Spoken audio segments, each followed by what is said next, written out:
It's 1898, and you're taking part in excavations in Sakara. This place, not far away from Cairo, is full of ancient tombs and pyramids. You're in your Indiana Jones mood and hope to find something really phenomenal to become famous. Gold, manuscripts, treasure maps, mummies of famous pharaohs. Wait, a wooden bird? You're really disappointed as it looks like a regular toy. An old one, but still. Little do you know that years later, someone would propose that your bird was actually an ancient monoplane. So the artifact, nicknamed the Sakara bird, is made of a sycamore tree. The birdie has a wingspan of just 7 inches and weighs around 40 grams. A perfect original souvenir from Egypt, I would say. It's over 2,000 years old and looks pretty plain, without any carvings of feathers or other intricate ornaments. It has a beak and eyes, though, which makes our find look like a hawk, the emblem of the deity Horus. Its tail is rather unusual as it's squared, looks weirdly upright, and it seems like the sunken part of it was the place for a now missing piece. Humans love solving a good mystery, so there have been several attempts to explain the use of the birdie. First, quite simply, is that it was a ceremonial object. The second idea is that it was a toy for a child from some well-off family. It could have been some sort of boomerang, which was a popular concept in ancient Egypt. Then there was a theory that the bird had been used as a weather vane. But this one has been debunked as the figure doesn't have any holes or markings, except for the one made at the museum in Cairo to fix the exhibit on a stick. So there was no way to hang it in the past.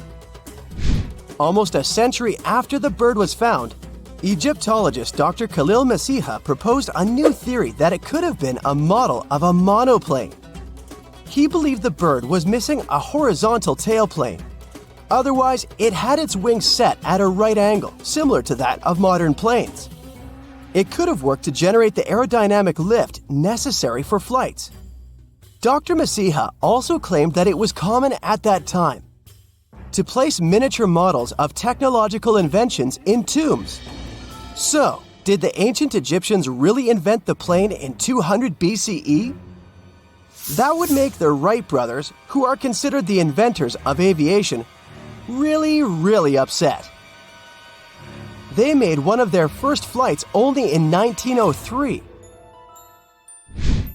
There's just one way to know for sure, and that is to test the model.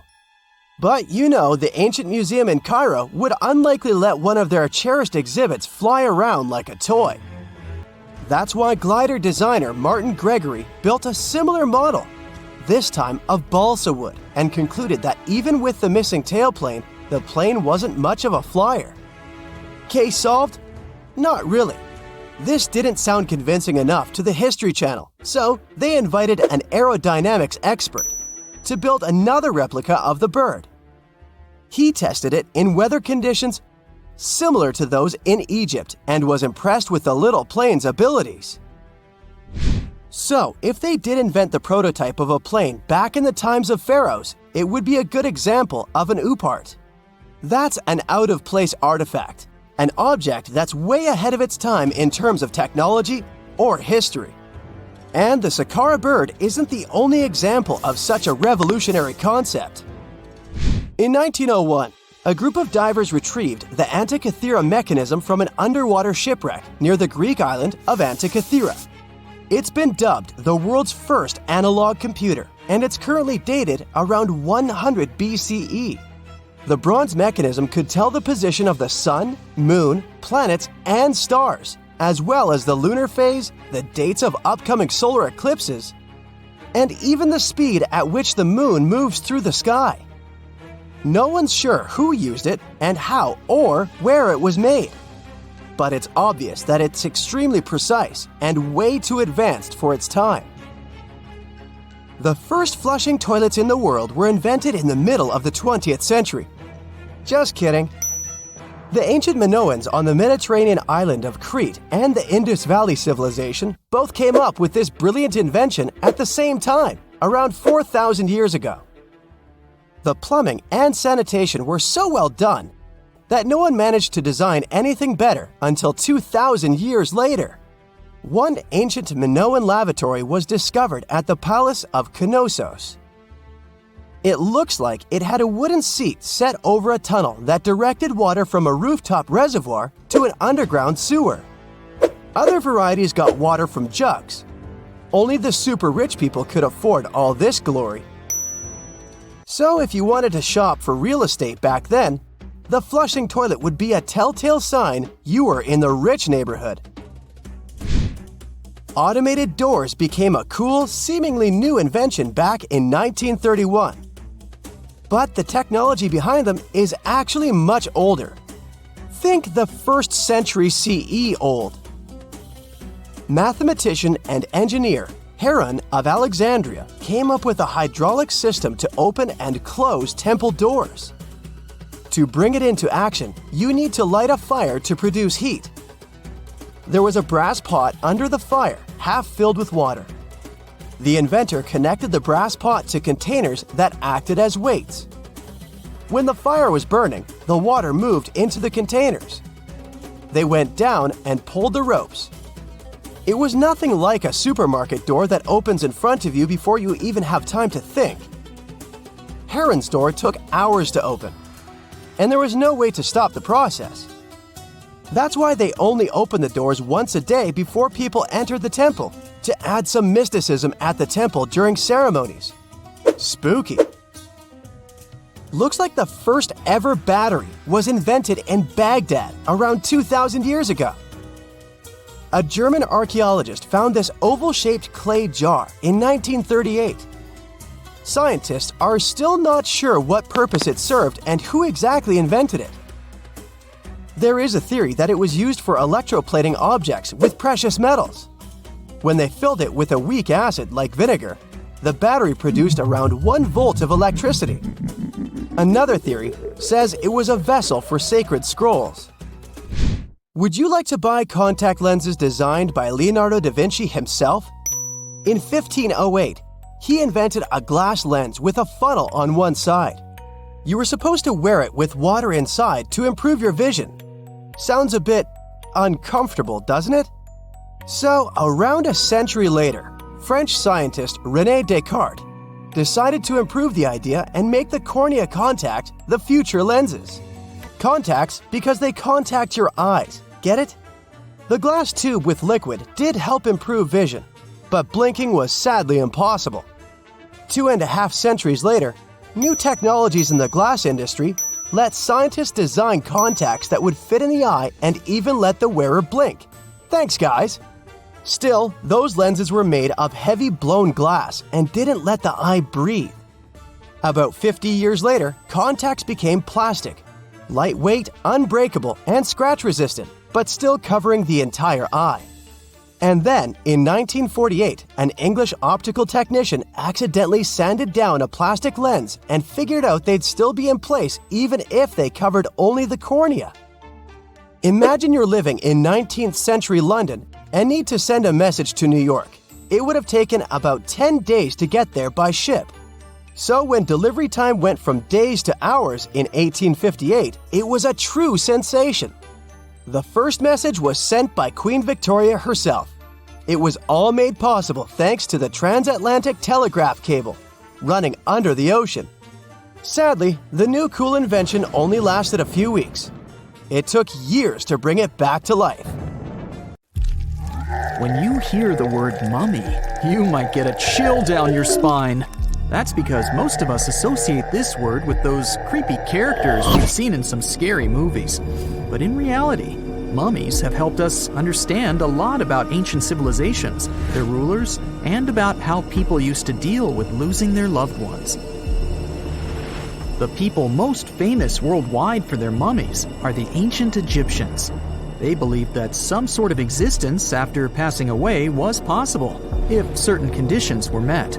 That's why they insisted on preserving the human body through the process of mummification and placing the mummy in a furnished tomb, kind of like giving it a fully functioning apartment of its own. Why did they believe in this? Well, because they were deeply connected to their natural environment for the most part. They saw the natural cycles around them, like how the sun rose every day, followed by the moon, or how new life was always sprouting from plants, even after they had wilted away. They also believed that the powerful spirit Osiris, who represented the cycle of passing away and resurrection, played a role in this process. To prepare for the afterlife, the ancient Egyptians followed certain rituals, like mummification, which involved using materials like honey, resins, and incense to preserve the body. There's no other mummy more popular than that of King Tut. He was a young pharaoh who ruled over 3,000 years ago in Egypt.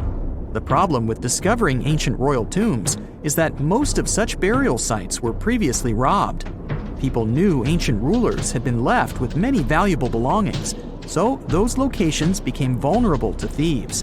When King Tut's tomb was opened in 1922, people were excited because it had not been robbed, like many other previously discovered royal tombs.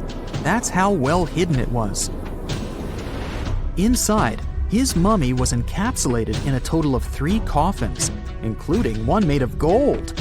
The objects found in his tomb showed us what ancient Egypt was like, and studying his mummy also helped us learn about the culture and practices popular at the time when he passed away.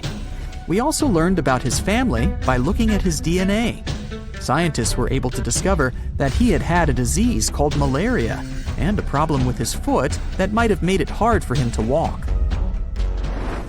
Ramses II was another pharaoh in Egypt who ruled for 68 years, which was quite a lot back in the day.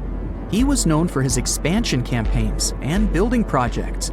Many objects from his time as a ruler still exist today, including a large statue of him. Ramses II was about 6 feet tall and lived to be about 90 years old. After looking at his mummy, scientists concluded that he may have had a medical condition that affected his spine. Now, remember those thieves I mentioned before? They are probably the reason why Ramses II ended up in a plain coffin in a secret collection of royal mummies at Deir al-Bahari, which was rediscovered in 1881. Thankfully, archaeologists were able to identify him because his journeys had been recorded on his wrappings. The process was really tedious too. In fact, in ancient Egypt, the mummification process could take a staggering 70 days to complete. A special person would say a very specific speech while delicately handling the body and drying it out using a type of salt called natron. They also used linen and resin to make the body look more lifelike and to wrap it in cloth. The tomb was equally as important for ancient Egyptians. The walls of King Tut's tomb, for example, were adorned with intricate artwork that depicted his journey to the afterlife, from his burial procession to his passage through the underworld. The ancient Egyptians believed that everyone made this journey after passing away, and they filled their tombs with items and paintings to help the person in their spiritual travels. Additionally, the walls of the tomb were decorated with spells from a special book, which contained a collection of poems that the Egyptians believed would help people reach the afterlife. And speaking of how important this journey was, people also placed food in these ancient tombs. In King Tut's tomb, archaeologists discovered 36 jars of vintage beverages and 8 baskets of fruit, which were believed to be left there to help him in his journey to the afterlife. The Egyptians believed that traveling to the afterlife took a really long time, so they left a lot of supplies, such as food and water, to sustain their loved ones. Pharaohs also generally had numerous luxurious garments and beautiful jewelry in their tombs to ensure that they would have a fashionable journey.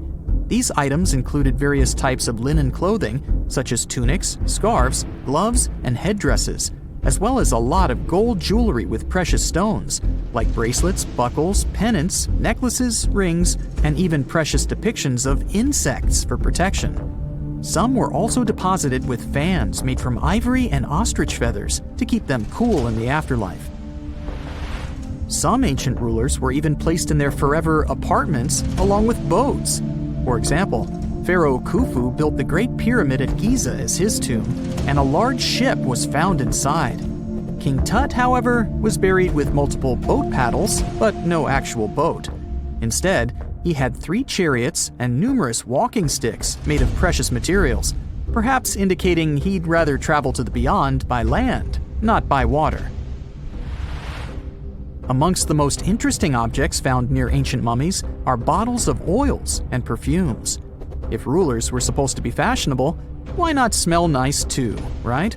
Also, some of them had some ancient kinds of board games, most of them made out of precious materials like gold or ivory.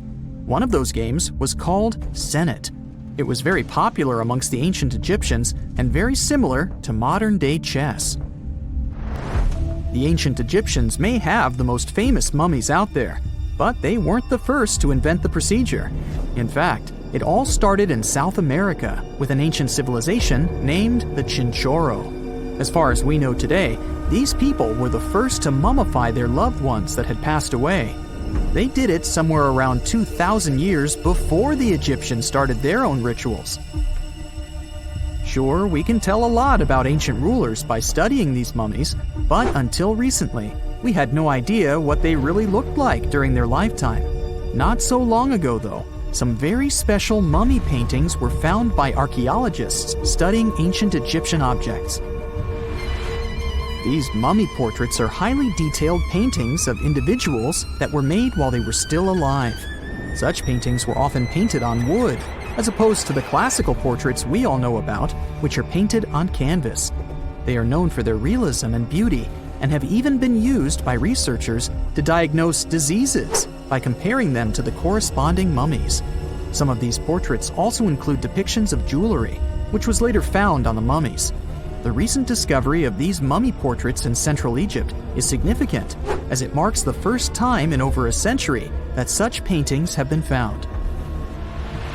Mummies appeared all around the world naturally, too. Mummification can occur without people intervening because of natural conditions, like extremely cold or hot environments, places with a lack of oxygen, or accidental exposure to chemicals that preserve the body. These conditions don't allow bacteria to grow, resulting in the body remaining more or less intact. Famous Otzi was one of these mummies.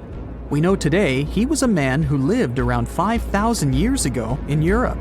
But upon his discovery in the Alps in 1991, Austrian authorities initially believed that he was a modern mountaineer because of how well preserved the body was. However, after the Iceman was removed from the glacier, it was determined that he was actually from the Copper Age. Most people know that pyramids were built as grand tombs for the pharaohs, designed to ensure they had a smooth journey to the afterlife. The Great Pyramid of Giza, for instance, was constructed for the pharaoh Khufu. But what most people don't know is that this whole pyramid building trend started right here with the step pyramid of Djoser about 4,700 years ago. This massive structure was built for Pharaoh Djoser, a ruler from Egypt's 3rd dynasty. It rises 7 layers high above the ground and stands about 200 feet tall. We think of it today as a phenomenal architectural project. But for ancient Egyptians, the step pyramid of Djoser turned out to be more like a massive experiment, a trial run, if you will, to perfect their building skills before they moved on to even more ambitious pyramids. Reaching new heights is super exciting, but the real mystery is what is going on below the ground. In this pyramid's underground labyrinth, there is a network of tunnels stretching about 3.5 miles long. And some researchers believe these tunnels might have been part of a sophisticated water system that could completely change what we think about pyramid construction. Let's talk about this massive complex located in Sakara. Surrounding the pyramid, there's what's known as a dry moat, a continuous trench that is up to 164 feet wide and almost 2 miles long. It forms a sort of rectangular shape around the pyramid. This trench has an average depth of about 65 feet. Now, if you were to add up all the earth and rock they dug out to create this moat, it would be about 10 times the volume of the step pyramid itself. For the longest time, people just assumed this trench was nothing more than a huge quarry, a place where they dug up stone and clay to build the step pyramid. Makes sense, right? But when you take a closer look, it doesn't add up. The trench is too narrow and deep to be practical for mining, and its layout doesn't match anything we know about ancient Egyptian quarrying methods. Plus, some sections of the trench are actually covered with a rocky ceiling, which would have made it nearly impossible to use as a quarry. Another theory suggests that the dry moat had some kind of spiritual significance. Maybe it was a sacred place, where souls of nobles gathered to serve the late king in the afterlife. There are even niches in the walls that work as a hint at this spiritual function. But most researchers believe that this purpose likely developed much later, long after the complex was built for Djoser. So, what was the moat really designed for? In 2020, a researcher came up with a pretty intriguing idea. It is possible that this trench was actually designed to collect and manage water, especially after heavy rainfalls. Now, that makes sense when you consider the location. The moat sits in an area that could easily have been flooded by runoff water from nearby plains. This could also explain why the trench wasn't used for new graves until much later when the climate became drier and less prone to flooding. The story becomes even more intriguing, as this trench appears to be part of a larger, more complex hydraulic system within the Djoser complex. It is like the trench has several compartments, carefully carved out of the rock and connected by tunnels. These compartments likely served as a part of a water treatment system, where water would flow from one compartment to the next, getting cleaner as it moved along. Now, here is where things start to tie into the pyramid itself. The Djoser complex has a series of underground shafts, and some researchers think that water from the moat's deep trench might have been used to power a hydraulic lift system, and this giant water-powered elevator could have been used to raise the heavy stones needed to build the pyramid. It worked like a volcano, but instead of lava, water did the heavy lifting. Imagine a big deep hole in the ground at the center of the pyramid site. Inside this hole, there was a huge wooden platform, kind of like a giant raft that could move up and down. When the workers wanted to lift a heavy stone, they would fill the hole with water. As the water rose, the wooden platform started to float up, carrying the stone with it, almost like a giant water-powered elevator. When the stone reached the right height, the workers slid it off the platform and onto the pyramid. The idea is that water from the deep trench, after being cleaned and filtered, would flow into these shafts. A massive float, possibly made of wood, would then rise as the water filled the shaft, lifting the stones up to where they were needed for construction. Once the stone was in place, they'd let the water out, lowering the platform back down to the bottom, ready to lift the next stone. This fancy hydraulic lift system could have been a game changer, making the whole building process a lot faster and more efficient without using a lot of workforce. It is like the ancient Egyptians were already embracing the whole idea of work smarter, not harder. But of course, not everyone is on board with this theory. Some experts argue that the area where the step pyramid of Djoser was built couldn't have held enough water from occasional rains to maintain such a fancy hydraulic system.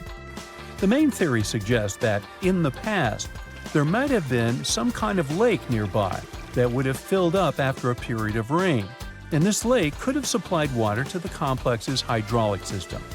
But there is no mention of such a lake in any ancient Egyptian writings, so it might be more of a what-if situation than a reality. And then there's the issue of the hard work itself. Remember when I said this method could have allowed the ancient builders to raise stones with far less effort? Well, that might not be entirely true. According to some experts, just building this hydraulic device would have required a lot more heavy work than simply moving the stone blocks using good old-fashioned manpower. And let's not forget, the step pyramid of Djoser is like a baby pyramid compared to those that came later.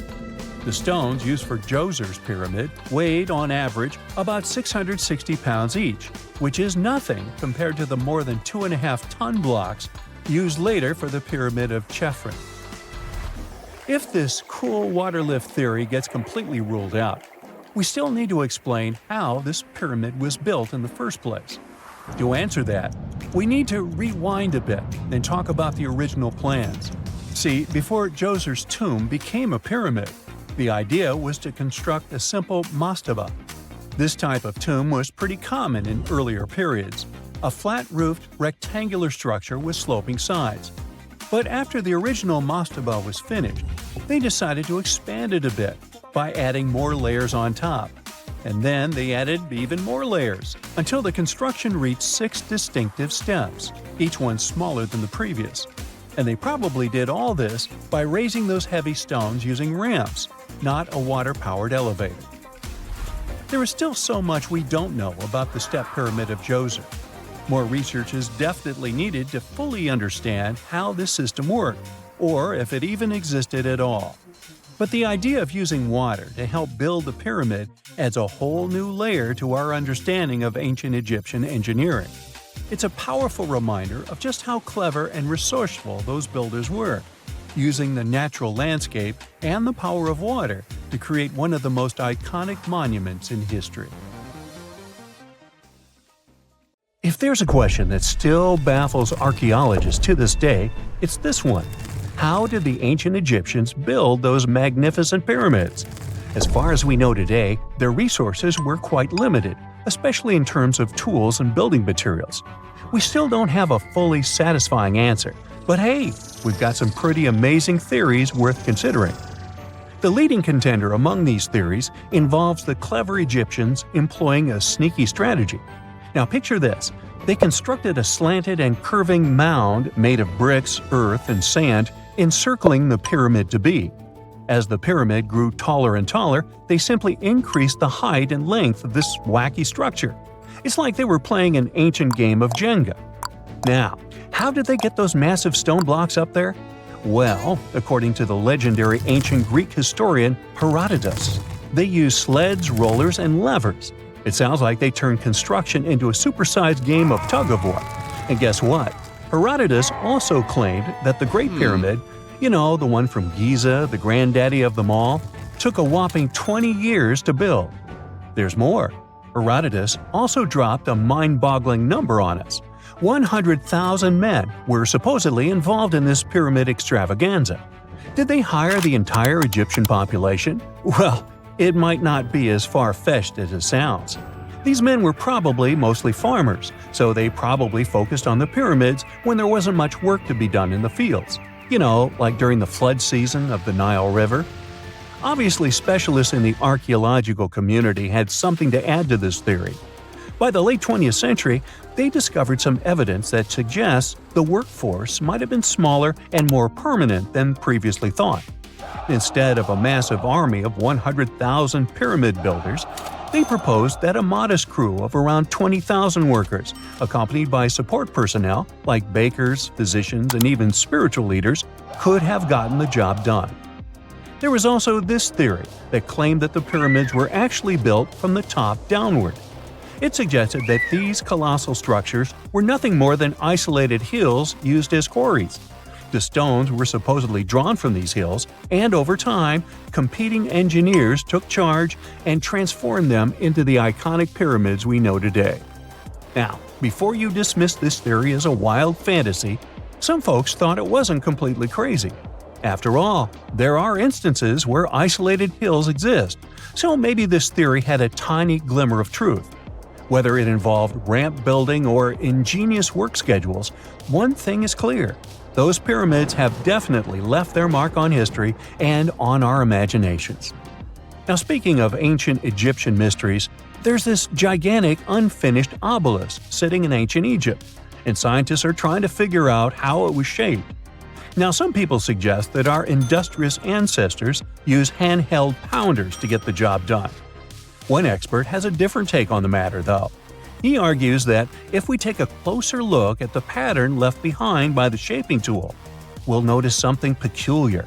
The walls of the trenches surrounding the obelisk display a neat and even pattern, which is pretty unlikely if they were pounded away by mere mortal hands.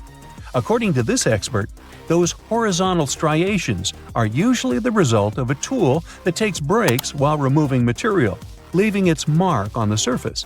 But wait, there's more. Imagine the tool being rocked back and forth against the trench walls, clearing away the waste to to keep the trench from narrowing. Well, in that case, the tool might have left some funky horizontal striations where it was pressed against the sidewall. This sounds like some fancy technology at play, don't you think? And guess what? The dynastic Egyptians probably didn't have access to that kind of know-how. Another famous Egyptologist from way back also uncovered a bunch of core drills during his adventures. Although the actual drill bits are missing, his collection houses these particular core remnants made of limestone, alabaster, and even granite. These constructions aren't the only amazing thing the ancient Egyptians left behind, though. As it turns out, the Egyptians were the genius minds behind the creation of the handheld mirror. Yeah, that little mirror you use every day to check yourself out. But here's the twist. These mirrors are like pieces of art. They were decorated with inscriptions and figures. But that's not all. The Egyptians had a serious concern with their appearance. They knew the importance of personal hygiene and looking fabulous. So, in their quest for pearly whites, they invented toothbrushes and toothpaste. Dental problems were pretty common back then, and their smiles weren't exactly all white. Dentistry wasn't their strongest suit, you see. Maybe their minds were distracted by all that pyramid building. So that doesn't mean those ancient toothpaste recipes weren't amazing. One delightful concoction included rock salt, mint, dried iris petals, and pepper. Some brave dentists in the 21st century tried it out, and it worked pretty well. Ground-up ash was also used in another recipe to create a tooth cleansing paste. Mint was missing, so that didn't do much for their breath.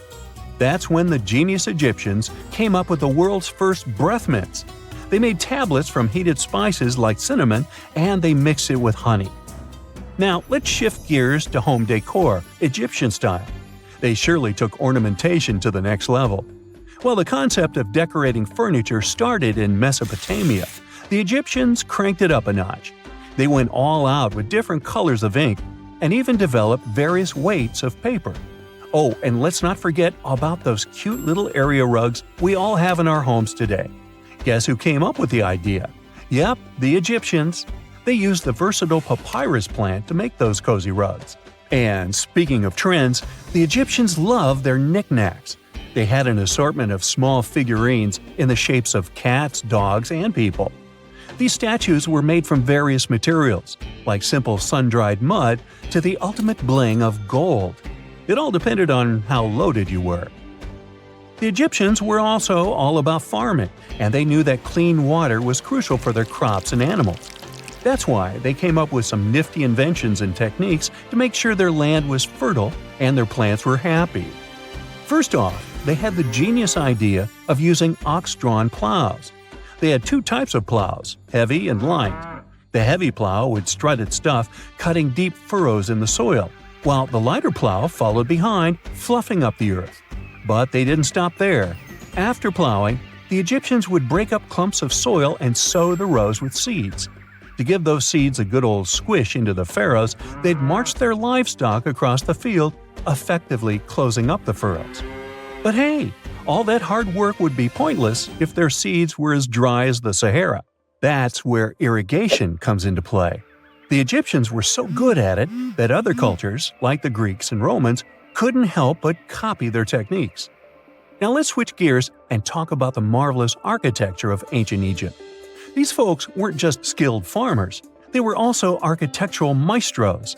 They built these fancy canals to carry water to farms and villages, and boy, did they know how to make those canals look pretty. Just imagine strolling along a canal lined with ornate structures. The Pharaoh Ramses the Great was quite the overachiever when it came to construction. One of his mind-blowing creations was the construction located at Abu Simbel. This building was designed so that twice a year, the sun would shine directly into it and illuminate the statues of Ramesses. And let's not forget about the corbelled arch. Without this architectural gem, we'd be missing out on some mind-boggling structures like the Great Pyramid.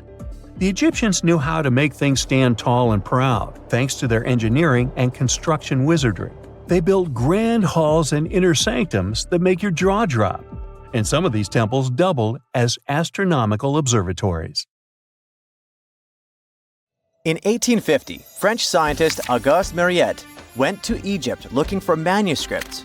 but accidentally found a head of a sphinx sticking out of the dunes. He cleared the sand and figured out the Sphinx was guiding the entrance to some underground construction. Several months later, he finally entered the Serapeum of Saqqara. Inside, he found an enormous granite sarcophagi with remnants of 64 bulls. Scientists are still amazed by the tech that the ancient Egyptians used to transport those enormous boxes. The Serapeum was built around the year 3000 before the Common Era. It was an underground tomb built to honor the sacred Apis bulls of ancient Egypt. It had a long hallway, almost 500 feet long, with giant stone rooms on both sides. Some of the sarcophagi weighed as much as 50 average cars, and all of them were made with super precision, with exact 90-degree angles. These sarcophagi were beautifully decorated with hieroglyphs and carvings that told stories about the lives and importance of the Apis bulls. Now, there are 24 sarcophagi left. In ancient Egypt, Apis bulls were very special animals connected to the deity Ptah. They thought the bulls carried Ptah's spirit and wisdom, helped the pharaoh, and protected the Egyptians.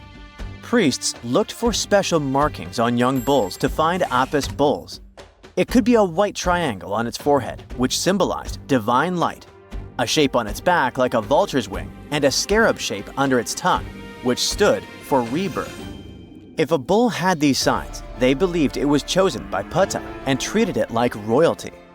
The chosen bulls lived in a special temple in Memphis, the city where they worshipped Ptah. They received the best care and offerings from visitors who wanted their blessings. When an Apis bull passed away, it was treated with great honor and mummified. When Mariette entered the Serapeum, he noticed traces of rollers on the gallery's floor and found 2 wooden horizontal winches. Each had 8 levers. Later, other explorers saw double rails. The burial chambers were lower than the hallway floor. To get the boxes into place, workers filled the chambers with sand so the sarcophagi could be rolled in straight. Then they slowly removed the sand to gently lower the boxes into perfectly cut spaces in the bedrock. A carved stone sign found in the Serapeum said it took 28 days to move just one sarcophagus and its lid into its spot during the time of Ptolemy II. The extreme precision of the sarcophagi with 90-degree angles also has an explanation. Ancient Egyptians wrote texts, or rather, papyrus, on geometry a long time ago. It shows that they knew the approximate number pi and could calculate the volume of a pyramid with its top cut off. If they could figure out complicated math like that back then, it makes sense that they could also carve perfectly flat surfaces 500 years later. All this sounds pretty legit, but some people think certain things don't add up here. The size of boxes is way larger than the size of bulls, yet they buried pharaohs in tiny coffins that barely fit their bodies. The sarcophagi are made out of granite with crazy precision, and they could have just used limestone, which would have made things way easier. The transportation of the boxes seems pretty simple, but only in theory. If one person could pull about 440 pounds, then at least 250 people would be needed to pull just one box. The tunnels in the Serapeum are really narrow, only about 2 feet wider than the boxes themselves. There's no way hundreds of people could have squeezed into those tight spaces to pull the boxes. And even if they did, how would they turn the box in the cramped corridor, lower it into its niche, and place it perfectly in the middle? Somehow they did this 24 times, and every box is centered perfectly. Plus, the chambers were dusty, and there were no signs of soot from lamps. This means they must have worked in almost complete darkness. The real use of the boxes could also be different. A long time ago, even before the Egyptian pharaohs ruled, the local people already knew how to use fermentation. It happens when tiny organisms called yeast eat certain ingredients like starch and turn them into gas and ethanol. So someone in ancient Egypt probably put food like barley, bread, and even meat inside a giant stone box, then closed it tight with a heavy lid. These stone boxes, carved from granite, were so precisely made that they were almost completely sealed, so nothing could escape from it. As the yeast inside the box started working, it created more and more CO2 gas, It built up pressure inside the box. The granite boxes were incredibly strong. They could handle more pressure than a car tire can hold. When granite was squeezed under such pressure, its crystals produced a tiny electric charge. This effect was possible because granite contains quartz, a material that reacts to pressure this way. The process also needed meat or animal parts, possibly to help the yeast grow better. Meat contains something called oleic acid, which yeast needs to keep growing and to survive the bad effects of the ethanol it produces. As the pressure inside the box kept growing, the combination of gases and electricity made these boxes not just ancient fridges, but powerful energy systems. Over time, the pressure inside got so strong that it could push the lid open and the gas would escape with a pop. But when people rediscovered the Serapeum in 1850, they found old drawings that showed piles of stones stacked on top of some of the box lids. So, someone long ago probably tried to make the lids even heavier by adding extra weight to make it harder for the gas pressure to push them open. This extra weight also meant the quartz crystals in the granite could keep creating more electricity under all that pressure. If someone opened one of these stone boxes thousands of years later, they would only find bones from bulls that were placed in the box. And that's exactly what Mariette discovered in the 1850s. They opened the Serapeum for visitors soon after the first excavations in the second half of the 19th century. Prince of Wales even had a luncheon with his guests in one of the sarcophagi. Sands and earthquakes made the site inaccessible for a while, but now you can visit it again and try to solve the mystery yourself. With new tech, we could have answers to many other historical mysteries soon. A team of scientists at Chicago's Field Museum of Natural History recently used a special CT scanner to learn more about ancient Egyptian mummies without unwrapping them. They gently rolled 26 mummies on custom carts out to the parking lot, where the scanner was waiting. It took thousands of detailed X-ray pictures of each mummy and their coffins. When all the pictures were put together, they created 3D images that showed what was inside, the skeletons, and some artifacts. The scientists hope these images will help them understand ancient Egyptian burial practices from over 3,000 years ago. Even though the scanning process only took 4 days, it might take 3 years to study all the data. But scientists were able to learn some personal details about the mummies. One of the most popular mummified individuals at the museum, Lady Chinchorro, was a woman who lived in ancient Egypt about 3,000 years ago. It looks like she passed away in her late 30s or early 40s. To make sure her body looked complete for the afterlife, embalmers put stuffing in her neck to keep it from collapsing. They also placed artificial eyes in her sockets, so she would have eyes in the next world. She was wrapped in fancy linen and placed in a beautifully decorated coffin. The scans revealed that it had been carefully crafted with a slit at the back, which embalmers used to fit the body. There were also some artistic details on the surface, like markings for her knees. It looks like her burial was on the scale of a high-end luxury car. Egyptologists have been digging around every inch of the Great Pyramid for ages. Yet somehow, they overlooked this stunning pink granite bathtub buried a few miles next to it. And here's the deal. This mysterious oval tube lying next to the Khufu pyramid for years may provide evidence that the Egyptians built the pyramids not only for monumental purposes, but also to generate electricity, experimenting with it long before Alessandro Volta and Thomas Edison. The Giza plateau is famous for its 3 pyramids, Khufu, Khafre, and Menkaure. But there are also 2 smaller foundations next to them, the unfinished North Pyramid of Zayet el-Aryan and the Layer Pyramid. Some researchers say these buildings were never finished, while others think they were destroyed for more mysterious reasons. One of these reasons might have to do with the original usage of the Giza pyramids, the idea that they were used as an electricity generator. To connect these dots, we need to go back to the beginning of the 20th century. That's when an Italian architect and Egyptologist named Alessandro Barsanti decided to examine the Zayet el-Aryan pyramid. Near the site, he noticed something unusual: scattered granite fragments. To a casual passerby, these might have seemed insignificant, but Barsanti recognized the signs. You see, ancient Egyptians often used sites to prepare stones before transporting them to their final destinations. The fact that there was granite on the ground intrigued him. Granite was a more expensive material than the limestone typically used for pyramids, which suggested that it might have been intended for an important and possibly hidden structure. At a depth of 68 feet, they encountered a huge pink granite block. He kept going with the excavations, and they revealed ancient inscriptions carved into the stones. They sent the drawing to experts, but no one could decipher what they meant. Were they instruction sets to something?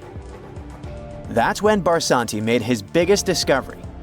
He found an oval-shaped vat carved from pink granite and polished to a mirror-like finish. The thing is, the vat had been carefully sealed. When they opened it, they found a thin black residue along the walls. I'm thinking something in the lines of a black oily substance. This discovery raised many questions for him. It didn't make sense to him that ancient Egyptians would go above and beyond to seal and protect this strange vat. By 1911, Barsanti had to abandon his effort to figure out what was the deal with that mysterious pit. But his findings intrigued researchers all over the world, and they've got their own opinions about it. One of these modern theories suggests that the other pyramids could have been used as a part of a bigger whole. It suggests that the Khufu pyramid was actually used as a water pump designed to irrigate the desert area.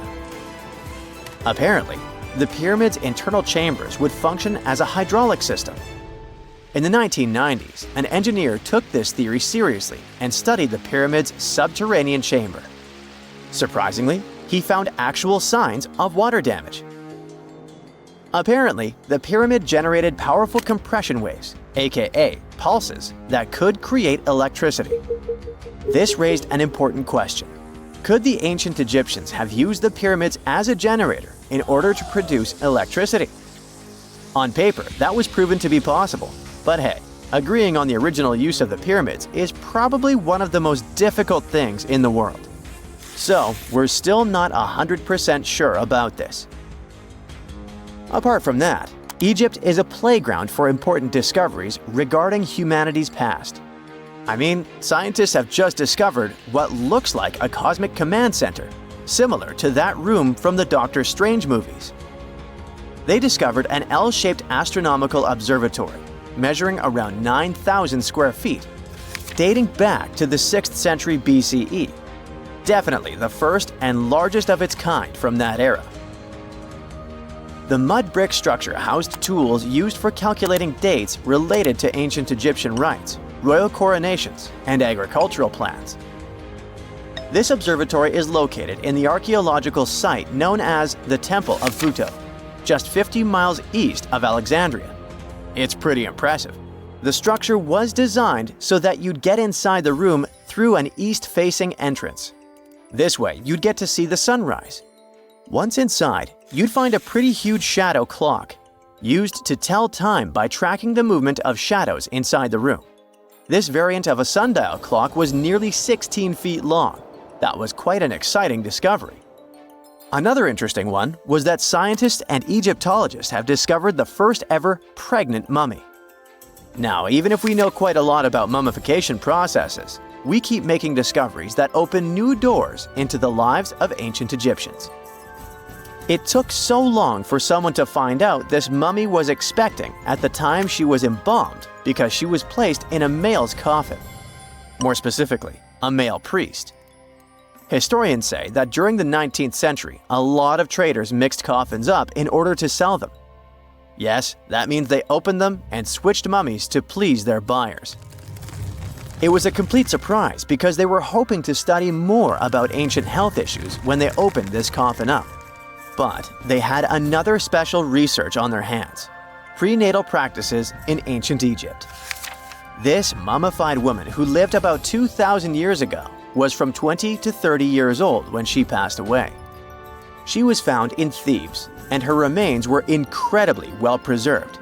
You see, mummification recipes varied across Egypt. In this woman's case, researchers could tell she was a member of the high society since she was buried with special amulets. But since mummification methodologies differed so much between cities and time periods, they still have to dig further to understand why she was embalmed along with her baby. Speaking of mummies, scientists were digging up a final resting place in Sakara, also in Egypt, and they unearthed 2 embalming workshops. One was for humans and the other for sacred animals. Apparently, the workshops date back to about 2,400 years ago. They were equipped with stone beds, clay pots, and ritual vessels. Everything you needed to mummify. But that's not all. Archaeologists also stumbled upon cheese stored in jars behind tombs that were over 3,000 years old. Yep, cheese. This shows that the ancient Egyptians were pretty savvy when it came to preserving food, too. They knew how to store stuff for the long haul, not just the mummies. It really shows how they applied their preservation skills to both food and bodies, giving us a glimpse into their impressive technological know-how. Scientists have also found one of Egypt's oldest complete mummies, and to their surprise, it was completely covered in gold. You see, Egyptian mummies covered in gold are already a rare thing, but they weren't expecting it to be the oldest one ever found. The mummy was quite well preserved, and they could identify that it was the remains of a wealthy man called Hekashepes. Many symbols show that he was important and wealthy, like the band he wore on his head and the bracelet on his chest. He was also dressed in a tunic wrapped with a belt, which was a way to preserve the good appearance of a person after they passed away. To reveal it, they had to open the final resting place with mortar. Basically, it was like they were opening a time machine, just as the ancient Egyptians did 4,300 years ago. If you think about it, it's almost like entering a time capsule. Enough about mummies. Scientists also found something very exciting hovering above the pyramids. They had to use a fancy top-notch radar known as LARID, aka Low Altitude Long Range Ionospheric Radar, which can see these invisible waves far away into the sky.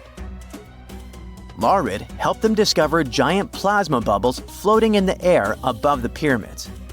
These bubbles are called plasma bubbles, and they wreak havoc on modern technologies. I mean, they can disrupt GPS and phone signals for hundreds of kilometers in diameter from where they're located. These bubbles are massive, sometimes as big as cities, and they're caused by the sudden depletion of charged particles in the ionosphere. So, instead of spreading out evenly throughout the ionosphere, they stick together in this wave-like form. This was a pretty important discovery because it can help scientists understand how to prevent these waves from messing with our technology. Secant, cosine, tangent, sine, 3.14159. Yeah, that was the cheer we heard coming from the trigonometry club back in the day. For the rest of us in math class, terms such as sine, tangent, and pi were just bewildering. Who invented these and why? Was their only purpose to make it harder for students? Well, not quite. Trigonometry was invented by the ancient Egyptians. They needed this knowledge to construct pyramids, and they did a pretty good job too. The Great Pyramid in Giza still stands today, some 4,500 years after it was built. No recalls either. So let's get out of that classroom and on a journey through time to reveal the secrets behind the ancient Egyptians' precision. Here you are, standing on the Great Pyramid's construction site, some 9 miles from Cairo. Well, the city still isn't there, as you're surrounded only by the desert and teams of construction workers.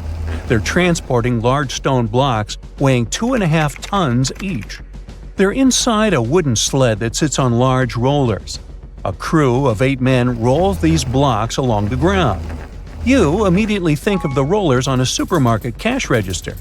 The principle is exactly the same, but the scale is greater, much greater. Scientists estimate that the Egyptians used 2.3 million such blocks in the Great Pyramid alone. And the block in front of you is one of the lighter ones. The heaviest of them weighed up to 15 tons. But where did all these blocks come from? Most of them originated from quarries around Giza. It's not that impressive, you think? But wait until you hear how ancient engineers transported the granite used in construction over 500 miles to the pyramid. There were no railways or highways back then, but the mighty Nile was always there. Researchers even believe that the Egyptians dug a canal to connect the Nile directly to the pyramid's construction site. All they had to do then was to wait for the flood season to begin, and voila! The rising water levels floated the heavy stone blocks for them.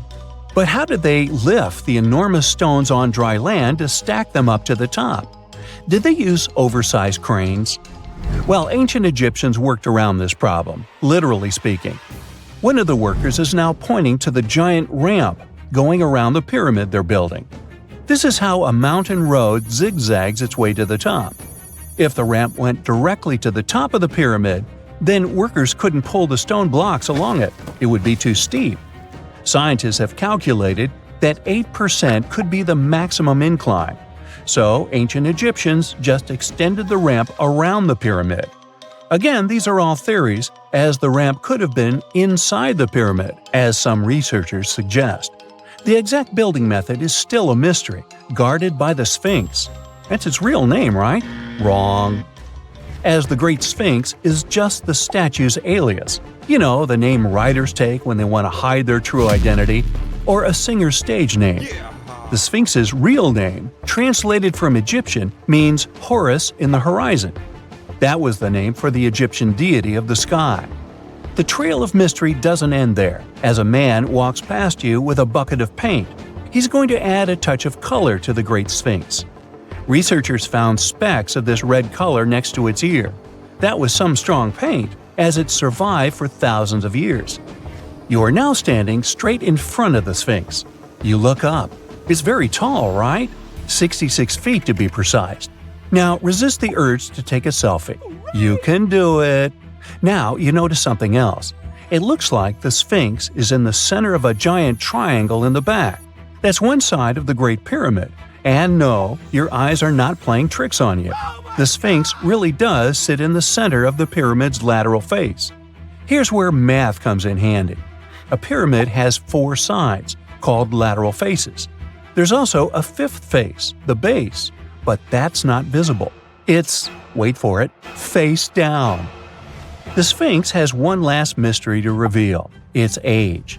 Scientists agree that Pharaoh Khafre built the Sphinx. He ruled after his father, who had built a great pyramid nearby. So both structures were finished around the same time. Let's talk about numbers again.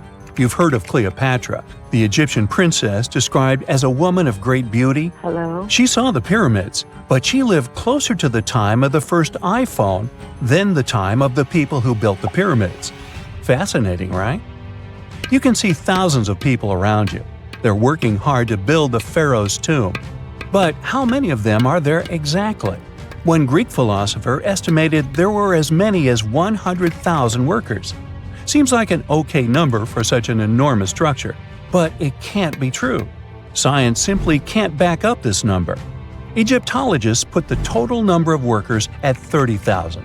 And yes, Indiana Jones was one of them, at least on the big screen, but he showed up late.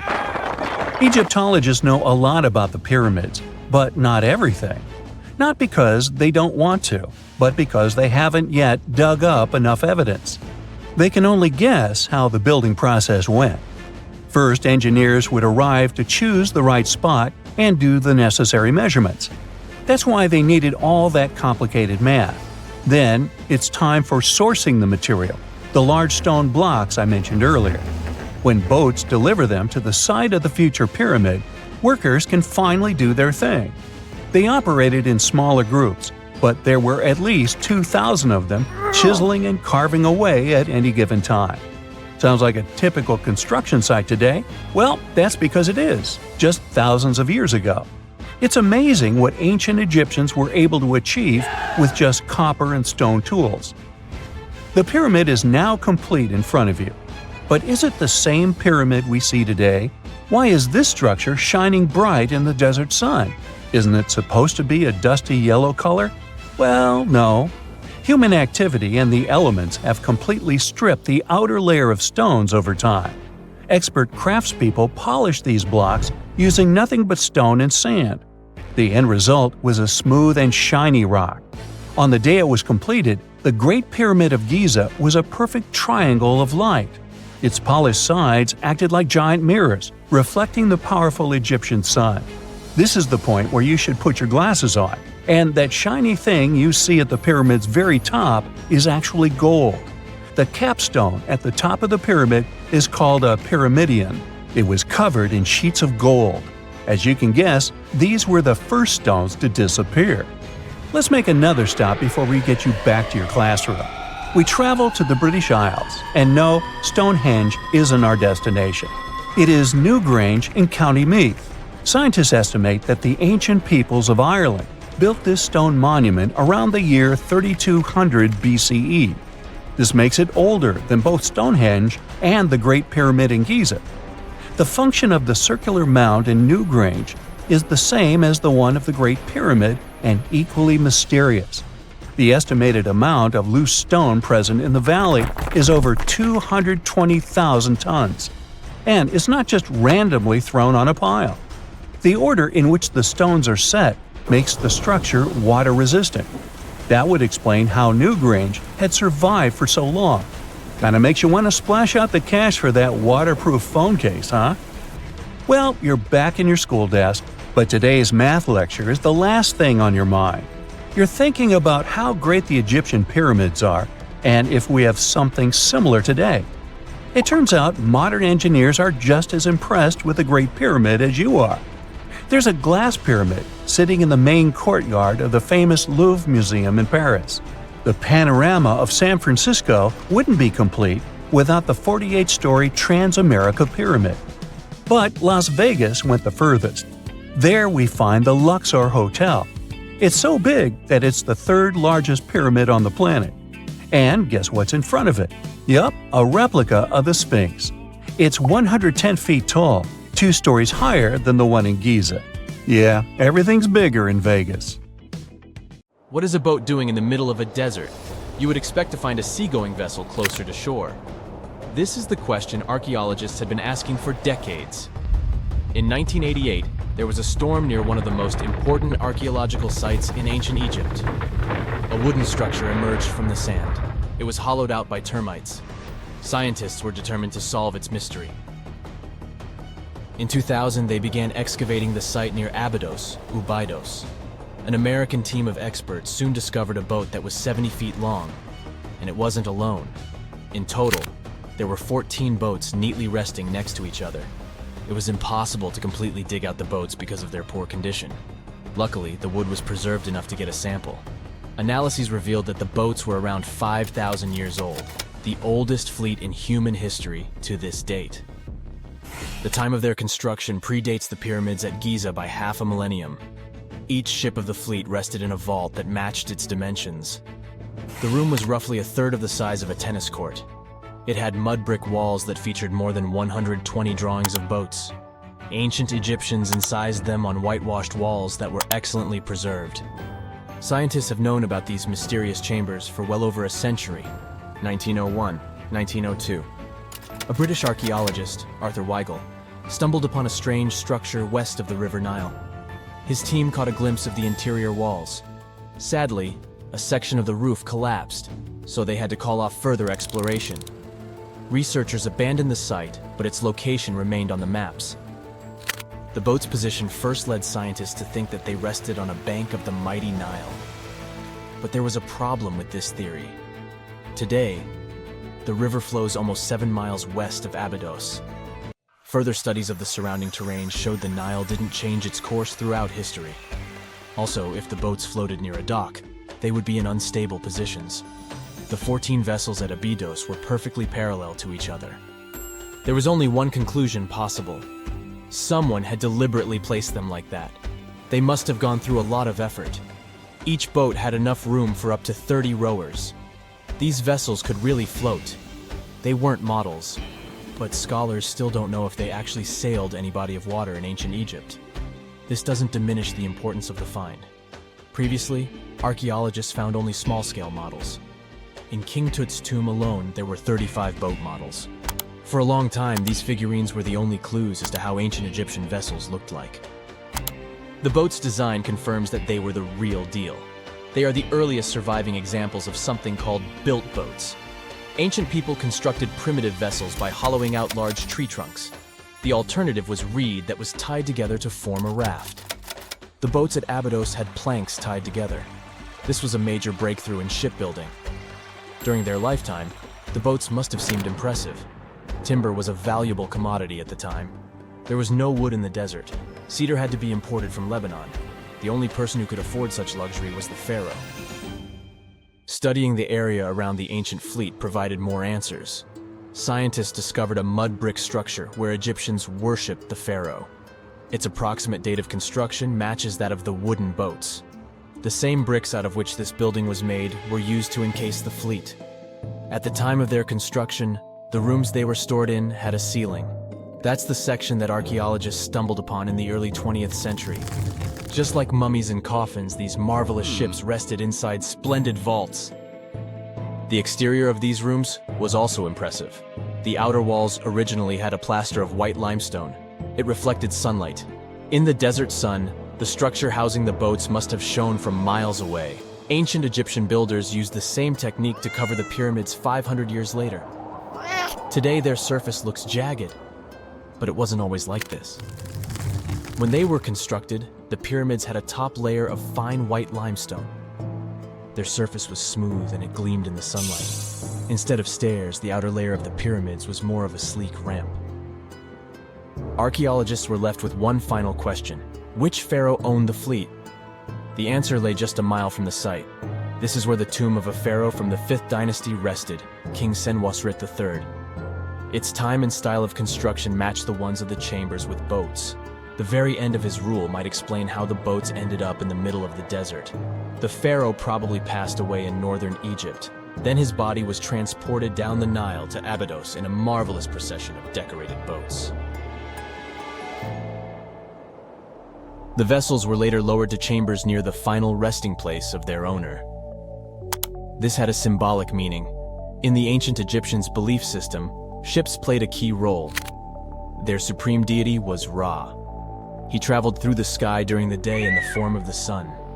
At nighttime, he sailed through the netherworld in a solar boat. The pharaoh identified himself with Ra. That's why he needed boats in the afterlife. That was the only way to regenerate himself. Just as the sun rises every day above the horizon. This belief existed for thousands of years. The more famous Pharaoh Khufu also had a ship. Scientists found it in 1954 next to his pyramid at Giza. It is some 4 centuries younger than the fleet at Abydos, but Khufu's ship was almost 2 times longer. The Great Pyramid of Giza and King Tut's tomb are some of the most famous archaeological finds in Egypt. But there are many more secrets hiding beneath the endless sands of the Sahara Desert. Recently, 2020, archaeologists found a lost city there. They have labeled it as the most important discovery since King Tut's tomb, 1922. The city of Aten is some 3,000 years old. Historians hope it will give them a unique insight into the everyday life of ancient Egyptians. The famous archaeologist and Egyptologist Zahi Hawass proclaimed the site a lost golden city. Aten sits some 300 miles south of Egypt's capital, Cairo. It is close to the famous Valley of the Kings. Archaeologists first found sections of mud brick walls that spread out in all directions. They discovered complete rooms with tools of everyday life inside. The research team unearthed a bakery, a residential neighborhood, and an administrative district. They all date back to the time when the Egyptian civilization was the wealthiest in its long history. They were also the first to make objects from iron. In 1911, scientists found a set of iron beads near a village in Lower Egypt, El-Aryan. These are the earliest known iron artifacts. The discovery is literally out of this world. Ancient people made them by beating into shape a piece of a meteorite. The 9 beads were once part of an ornate necklace. They are now blackened and corroded, which is perfectly normal for a piece of jewelry that is over 5,000 years old. They consist of an iron-nickel alloy. Researchers were impressed by the skill of ancient jewelers who processed the beads. Their craftsmanship is more impressive when you think that they didn't know the stellar origins of the material. The Great Pyramid of Giza also has a remarkable feature. An international research group investigated the electromagnetic response of the structure to radio waves. They found that the pyramid has the ability to concentrate electromagnetic energy inside it. This occurred inside its chambers as well as under the pyramid's base. It contains an underground, unfinished chamber. It seems that the electromagnetic response is connected with the properties of limestone, the Great Pyramid's main building material. The research results might have a practical application. The way solar cells and nanosensors function could be improved by this remarkable find.